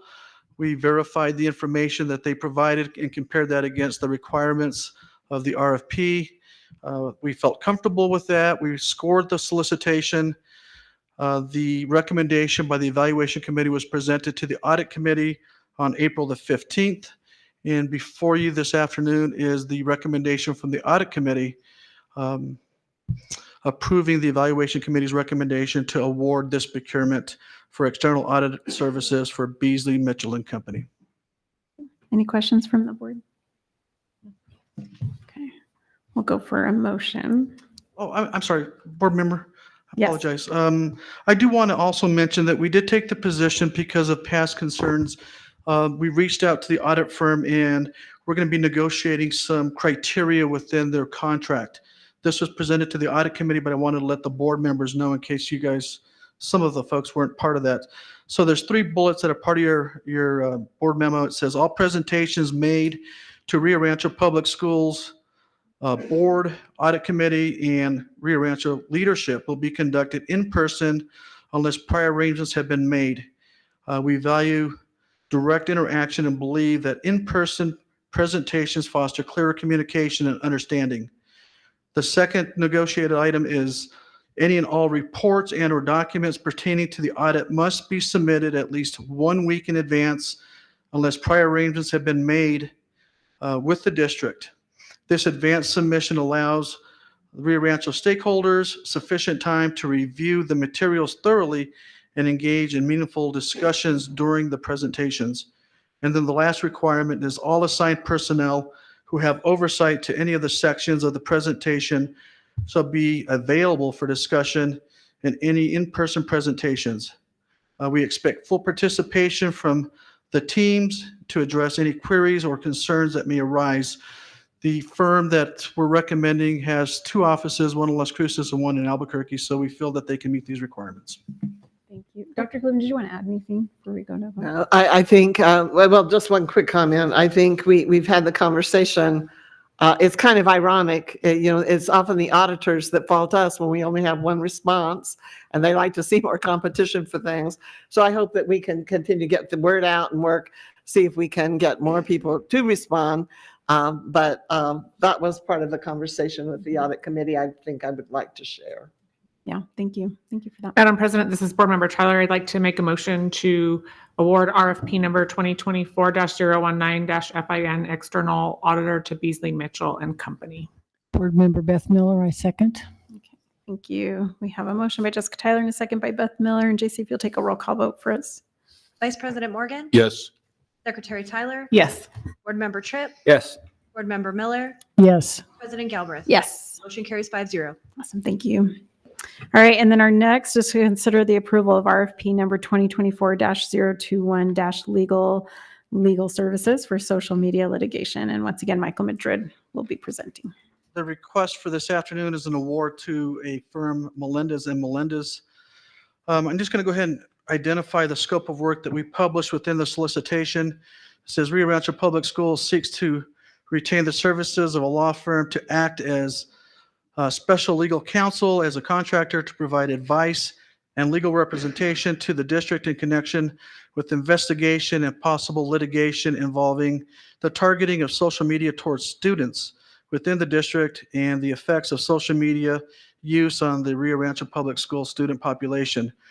Rio Rancho anticipates seeking both monetary compensation and injunctive and other relief. The contractor shall be retained on a contingency fees basis with no cost or other compensation paid to the council except as percentage of any settlement monies received or damages awards paid. Rio Rancho Public Schools is not responsible for any of the cost or fees of the legal services. The contractor must, as a matter of course, possess the resources sufficient to advance any cost, including the cost of any experts needed to perform or assist in performing the work contemplated by this request for proposal. Contractor shall be responsible for handling all investigations and litigation under the direction of the Rio Rancho Public Schools Legal Counsel. In behalf of the Board of Education, the council is required to communicate directly with Rio Rancho Public Schools Legal Department on a regular basis and when needed to meet and confer with the educational superintendent. I'd like to acknowledge this is a pretty technical solicitation. This is a pretty involved scope of services, and I'd like to acknowledge Mr. David Mann for his assistance in developing the specifications that we use to solicit this RFP. He also kind of shepherded the evaluation team on some of the requirements that he was looking for to engage that, and he also assisted in addressing some of the questions that we used to respond as part of the addenda. Awesome. Thank you. Thank you. Any questions from the board? Yeah, go ahead, Gary Tripp. Not a question, just a comment for the board members. Actually, this was one of us giving some information to Larry at the last board meeting. This was a big workshop at the National School Board Conference, and it wasn't necessarily, there was about 300 board members there listening to national attorneys, but the biggest outcome that people were looking for across the country was making sure our kids are protected. It wasn't about necessarily the settlement, and it was about more the awareness that school boards should have all across the country to make sure that we're providing the best educational services possible. So there will be settlements, but that wasn't, I think, the picture of the whole thing. I just wanted to mention that. Thank you. Thank you. Dr. Cologne, did you want to add anything? Well, I just kind of remind the board, we've talked about this before. You've had some background information, and I very much agree. The intent is to be sure that our children are protected. I think one of the challenges that we've had is knowing that there has been some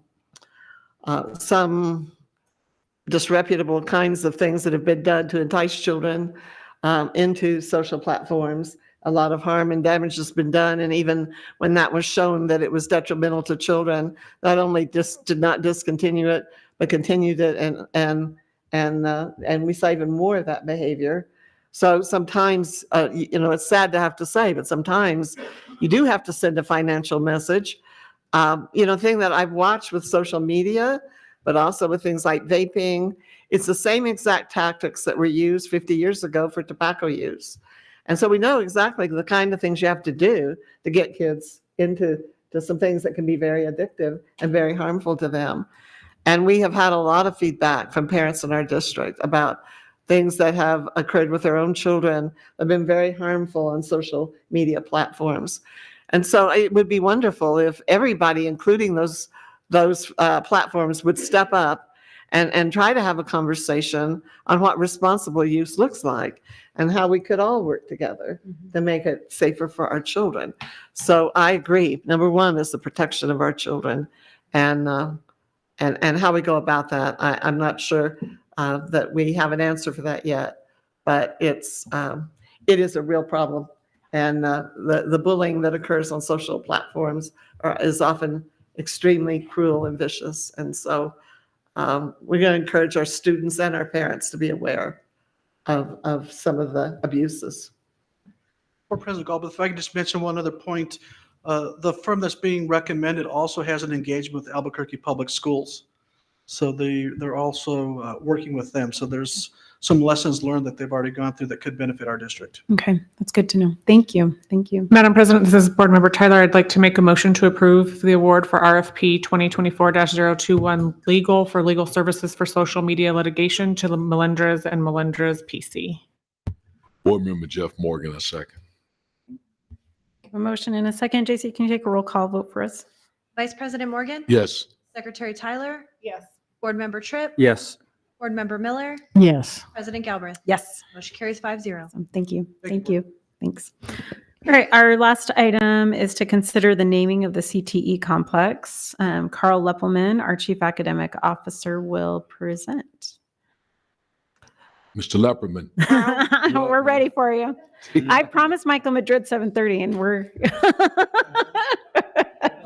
Oh, he's blaming on Baker. They're sitting at the back of the room and not paying attention. Hey, teacher, you caught me. No, Mr. Baker was saying he's timing this tonight, my presentation, so I'll make it. there we go. brief. There we go.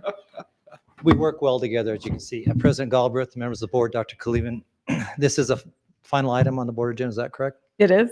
It's a very important item. I really come with enthusiasm. We've been waiting for a decade for this, so I'll just take a second. I promise, Mr. Baker.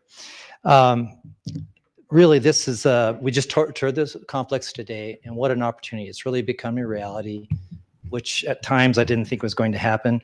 And really, when we look at it, Mr. Baker, Mr. Negotiator, thank you for all the work you did there, because basically this was not easy to come up with an agreement. And as you know, the board was there, and what an opportunity. Tremendous opportunity. I wish I'd had it when I mentioned Dr. Cleveland when I was in high school. It is a state of the art. We are leading the state when it comes to career technical education, not only at that site, but also I believe in our schools, you saw from Mr. Davis. So what you have in front of you basically is a recommendation to Dr. Visu Cleveland. The two leadership teams did get together several times. We had a little negotiation, a little conversation.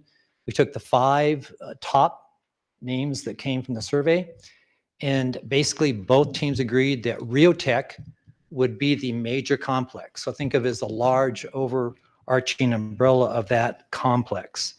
And that RIOTech stands for Rio Rancho Technical Education Career Hub. And it's definitely a hub for our community, not only just for our students, but the adults. Because the higher the educated families are, the parents are, the better we will do as a community. So that's just great. So that recommendation is coming before you tonight. You're probably asking quickly, and I'll answer it now. Well, when you name the school, we'll come back to you with that name. It will obviously have RIOTech in it. When we work with C&M, we'll be part of that conversation, and it'll be RIOTech ... for that facility, which is the auto, EV, and diesel. So I stand for questions. Okay. Dr. Cleveland, do you want to add anything on this? Do you want to add anything on? Well, just the comment that C&M supports it, as you said. Yes. I just think it sounds good. It's short, it's professional, it stands for good things, and it just seemed one that everybody rallied around when we mentioned it. If it wasn't their first choice, it was their second choice. So I think it's a great, I want to again really stress this is for the whole complex. We anticipate that we might have names for the individual buildings that would be separate, just like you see on the college campus. You have a name and then you have a building name. So we would probably be bringing to you a name for our building for the high school. And C&M, for example, would bring a name to their board for the Automotive Diesel Center. So that's, so no, I think it's wonderful. And it'd be nice to have a real name for it. It's just always, Career Technical Center or Career, anyway, it'd be nice to have a name. So I think it's a wonderful choice personally. Yeah, thank you. Thank you. Any questions from the board or a motion? Madam President, this is Board Member Tyler. I'd like to accept the recommendation for naming of the CTE complex as RIOTech as recommended. Board Member Jeff Morgan, a second. Got a motion and a second. JC will take a roll call vote for us.